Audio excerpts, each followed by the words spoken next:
Tinignan ko ang orasan at 11 p.m. na.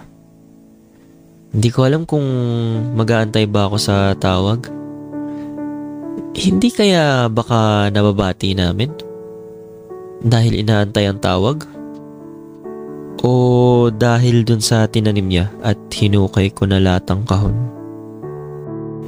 Nang sumapit ang alas 12 ay nag-umpisa na akong mag-timer. Kailangan kong orasan itong tawag namin para malaman ko kung gaano katagal ang pag-uusap namin kada araw.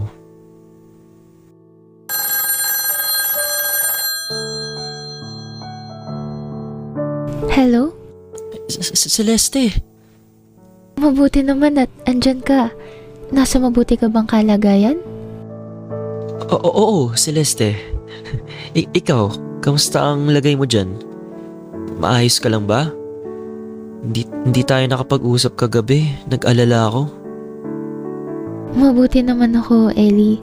Kahapon ay hindi ka agad nakauwi dahil alas 4 pasado na nung ako'y dumating sa gusali. Sinubukan kong mag-antay sa tawag ngunit hindi dumating ang tawag. Sa iyo ba ay tumunog ang telepono? Bakit siya nagpapaliwanag? Ayos lang naman kung meron siyang ginagawa na iba. At baka busy din siya sa ibang bagay. Nag-alala lang naman ako, pero okay lang naman kung hindi kami makapag-usap. Hindi ito tumunog, kaya nag-alala ako dahil lagi naman tayo magkausap.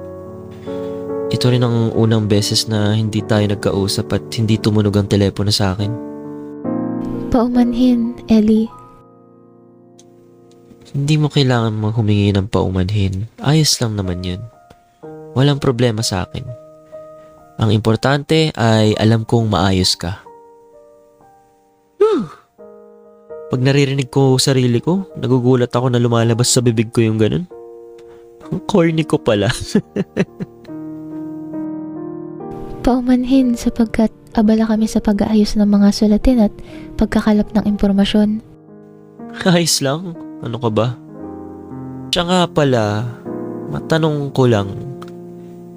Hindi ba nagagalit ang iyong jowa sa pagkat lagi mo akong kausap? Ano iyon, Ellie? Ako nga pala. Hindi nakakaintindi to ng mga ganong klaseng salita. Iba nga pala tawag nila sa jowa dati. Kailan pa na-imbento yung salitang jowa na yan? Wala naman ako niyan. Kako ay kung hindi ba naghuhumerantado ang iyong nobyo o kasintahan sapagkat lagi mo akong kausap? Ibig mo bang itanong kung ako ay mayroong kasintahan? Lo, baka isipin ni Celeste pinapormahan ko siya kaya ako tinanong yun. Hindi ha. Curious lang ako. Baka mamaya mag-away pa sila dahil sa akin.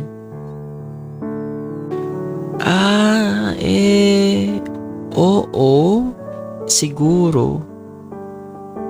Ewan. Parang ganun na nga. Wala naman akong kasintahan, Ellie. Ay, mabuti naman at wala siyang jowa.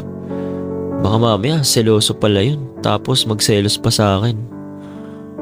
Ikaw ba, Ellie? Mayroon ka bang kasintahan? Wala akong kasintahan, Celeste. Ngunit nagkaroon ka na ba ng kasintahan? Aba, may follow-up pa nga. Oo. Pero matagal na yun eh. Ano ang kanyang pangalan? Bakit niya naman kaya inaalam ang pangalan? Kahit naman malaman niya, hindi niya kilala kasi magkaiba naman kami ng panahon. Hindi na yun mahalaga. Matagal na panahon na yun.